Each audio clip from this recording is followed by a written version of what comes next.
പകല് ചൂട്ടും മിന്നിച്ചു മനുഷ്യനെ തേടി നടന്നു. ഞാൻ മനുഷ്യനെ തേടി നടന്നു. ഈ ദുനിയാവൊക്കെ നടന്നു. പക്ഷെ മനുഷ്യനെ കണ്ടില്ല. ഞാൻ മനുഷ്യനെ കണ്ടില്ല.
വെയിലത്ത് ഒരു റാന്തൽ വിളക്കുമായി മനുഷ്യനെ തെരഞ്ഞു നടന്നത് മഹാനായ ഡയോജനീസ്. ലോകത്ത് ഏത് കാലത്തും സത്യം പറയുന്നവരൊക്കെയും ഭ്രാന്തരെന്ന് വിളിക്കപ്പെട്ടിട്ടുണ്ട്. ഈ ഡയോജനീസ് മാത്രമല്ല, പിന്നീട് സോക്രട്ടീസ്, അതല്ലെങ്കിൽ ഗലീലിയോ, യേശു ക്രിസ്തു, ബുദ്ധൻ, പരിശുദ്ധ പ്രവാചകൻ, ഈ വട്ടുകൊണ്ട് അനുഗ്രഹിക്കപ്പെട്ടവരൊക്കെയും ചുറ്റുമുള്ളവർക്ക് ഭ്രാന്തന്മാരായി. എന്നാൽ അവരുടെ കാലശേഷം ആ വട്ടെടുത്ത് അണിയുകയും ആ വെട്ടം കൊണ്ട്, ആ നൂറുകൊണ്ട് പിന്നീടുള്ളവർ പ്രകാശപ്പെടുകയുമാണ് ചെയ്യുന്നത്. ആ വട്ടിനേക്കാൾ വലിയ വെളിച്ചം വേറെ ഏതാണുള്ളത്? ഞാൻ എൻ്റെ ഒരു 4 വരി ചൊല്ലുന്നതാണ്. ആരോടും ചൊല്ലാൻ പാടില്ലാത്ത മട്ട്,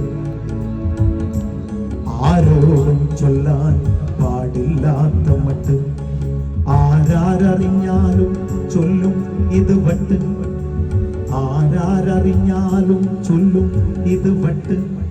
ഈ വട്ടിൻ വെട്ടം ഇല്ല ഞാലിരുട്ട്, ഈ വട്ടിൻ വെട്ടം ഇല്ല ഞാലിരുട്ട്. നീട്ടന്റെ നേരെ ആ നൂറിന്റെ ചൂട്ട്. പട്ടണ വീതിയിലൂടെ മോട്ടോർ കാറുകൾ പായും നേരം, പട്ടണ വീതിയിലൂടെ മോട്ടോർ കാറുകൾ പായും നേരം. പാട്ടും പാടി നടക്കുന്ന പട്ടിണി തൻ കോലങ്ങൾ, പട്ടണ വീതിയിലൂടെ മോട്ടോർ കാറുകൾ പായും നേരം. പാട്ടും പാടി നടക്കുന്ന പട്ടിണി തൻ കോലങ്ങൾ, കണ്ണുമടച്ച് തപസ് ചെയ്യണ വേട്ടക്കാരും ഇവിടെ, കണ്ണുമടച്ച് തപസ് ചെയ്യണ വേട്ടക്കാരും ഇവിടെ.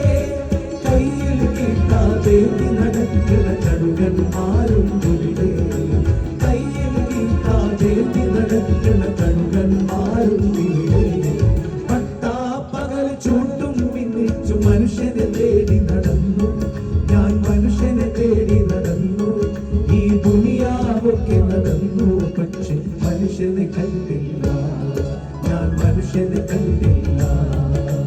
പട്ടാപ്പകൽ ചൂട്ടും മിന്നിച്ചു മനുഷ്യനെ തേടി നടന്നു. ഞാൻ മനുഷ്യനെ തേടി നടന്നു. ഈ ദുനിയാവൊക്കെ നടന്നു. പക്ഷെ മനുഷ്യനെ കണ്ടില്ല. ഞാൻ മനുഷ്യനെ കണ്ടില്ല. ഞാൻ മനുഷ്യനെ കണ്ടില്ല. ഞാൻ മനുഷ്യനെ കണ്ടില്ല.